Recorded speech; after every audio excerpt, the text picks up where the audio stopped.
Okay, I patted myself on the back with liking Indiana. I did like Alabama. Walking around the hotel, people were like, Alabama fans scared to death. And I'm like, they're in Kirby's head. They've got their number. And, I don't know how they're One going and to do it this. seven, yeah. Yeah. And I think defense will win it.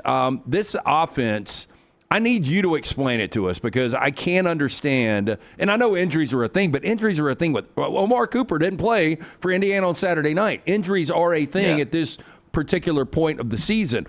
But if you take away Eastern Illinois, the fact of the matter is Alabama's last 4 games out, they've averaged 18.3 points per game. Their defense is playing at another level, but the offense is completely broken. What is going on with it?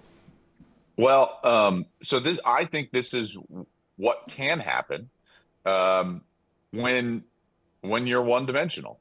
And I know that Jam has at times run the ball well, right? Like we would all say that.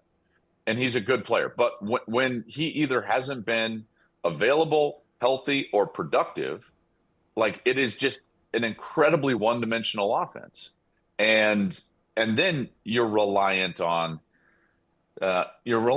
timing. You're reliant on protection. You're reliant on all these different things that don't have to really deal with just your effort level. This is why running the football is so important. Yes, there's detail and execution in the run game, of course, but there is a larger element of effort that then is thrown into the equation.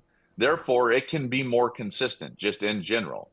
Um, you look at throughout history, there's a reason why the pure air raid offense has never really contended or won even a conference championship, guys, right? Because it's too one-dimensional.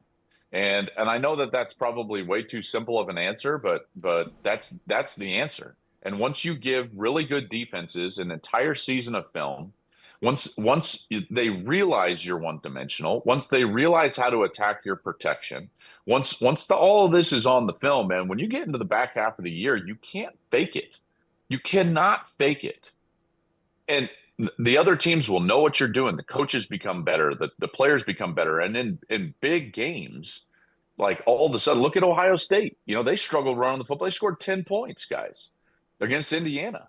And so you can have Jeremiah Smith on the outside. You can have, Bernard and Ryan Williams and all these different guys. But if you can't at least have some threat and base downs to keep yourself on schedule, then what ends up happening is that you're throwing the football because you have to rather than because you want to. And when you get into that position, it's really tough to be successful on offense.